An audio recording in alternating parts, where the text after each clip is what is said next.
Sunderland MP James Sunderland has had a meeting with the Secretary of State for Media, Culture and Sport, that's Lucy Fraser, about the state of the club. And he's with us now on BBC Radio Berkshire. What did you learn and what did she learn?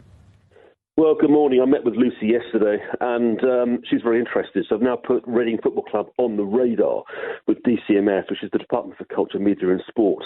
We're going to meet again next week, but what's more interesting about next week is that I've got a group of MPs together now. So Theresa May, John Redwood, Matt Rodder, who's been excellent, really supportive, Alok Sharma, Damien Green, Oliver Heald, all of whom are fans. And what's really important is that we politically now provide the necessary support for the club, meet with the owners and get a plan together for how we might be able to help Reading get back on its feet. But a group of MPs, can you really hurry through a work permit? Can you sort out problems with the tax man, for instance? Can you sort out decent players in the first team? That would seem, with the greatest of respect, beyond you, wouldn't it? And that's not what you do. It's not your job. Well, no, it's a very fair point. I mean, this is a privately owned club. There's a limit to what any government can do. But what the MPs concerned are going to do, led by me and Matt Rodder, is we're going to put political pressure on the government to assist where they can. So, for example, can we expedite the work visa? Potentially. Can we meet with HMRC? Potentially. Can we try and stop the rot? Potentially. The Football Governance White Paper is going through at the moment. There's talk about a shadow regulator coming in before legislation takes place.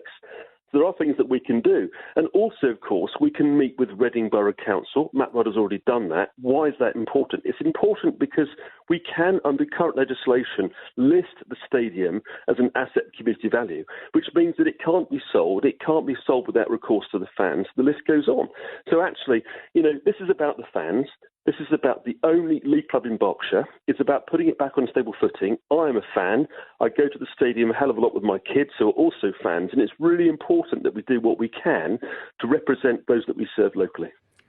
No one's doubting your passion at all, in fact, and it's very evident from speaking to you this morning. But if you're successful in any of the things you've mentioned, doesn't that set a precedent for any football club anywhere in the country who gets into trouble to turn to the government and say, be our knight in shining armour?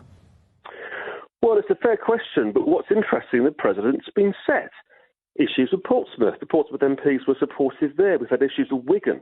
I met with Lisa Nandy yesterday, the Labour MP for Wigan, who's done an awful lot of work with the club. We've had issues with Bury as well. So this is not new, and this is the reason why the government's bringing in the Football Governance White Paper. There is a limit to what we can do because this is a commercial private enterprise. But the whole point of a regulator coming in is to deal with these issues so that we're not having potentially unscrupulous foreign owners coming in and stripping the club.